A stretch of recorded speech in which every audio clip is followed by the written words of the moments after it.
I'm going to read to you the opening story from my book, The God-Shaped Heart. This is a retelling of the woman caught in adultery, drugged before Jesus.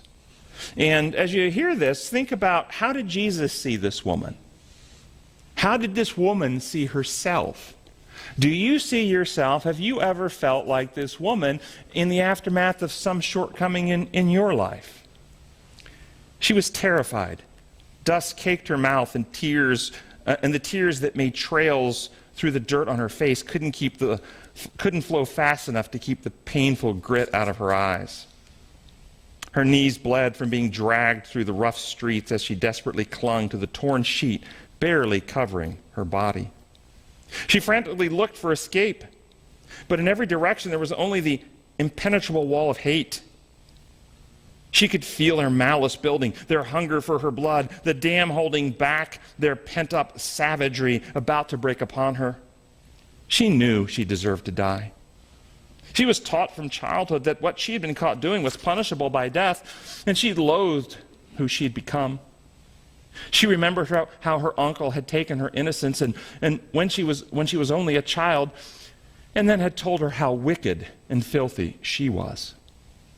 He called her vile names, and those insults replayed in her mind in a non-stop cacophony of self-loathing. Some part of her longed for escape. Perhaps death would finally free her from the years of guilt, shame, insecurity, fear of rejection, and chronic loneliness. Yes, loneliness. Though she had been with more men than anyone she knew, she always felt alone, unloved, worthless.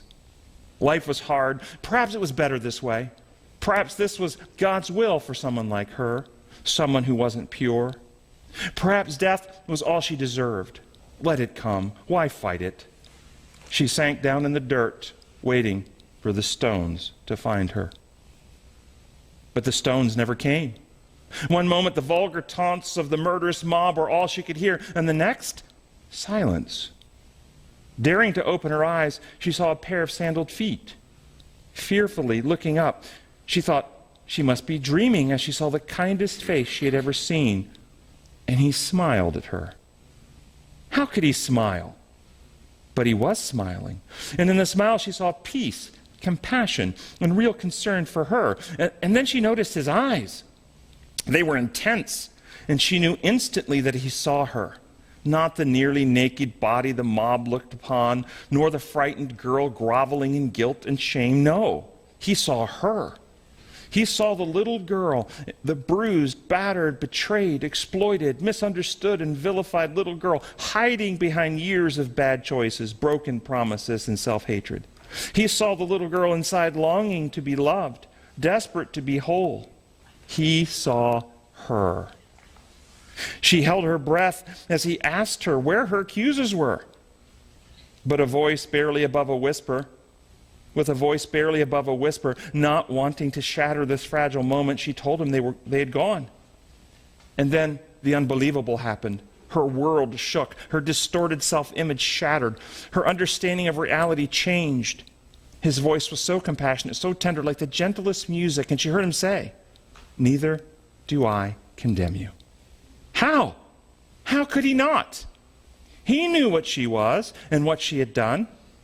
She knew what the law said, what the teacher said, what the priest said. Everyone agreed she deserved to be condemned.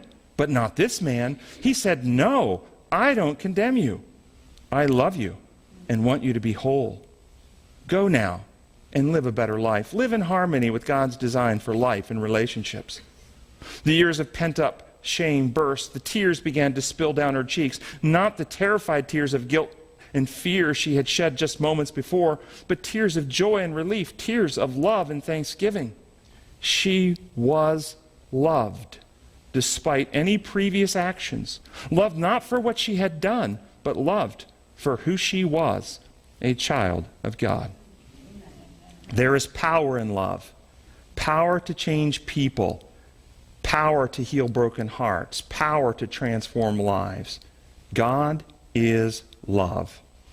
And it is his plan to pour his love into our hearts, to heal, transform, rebuild each of us back into his original design for humankind. But sadly, something obstructs that love.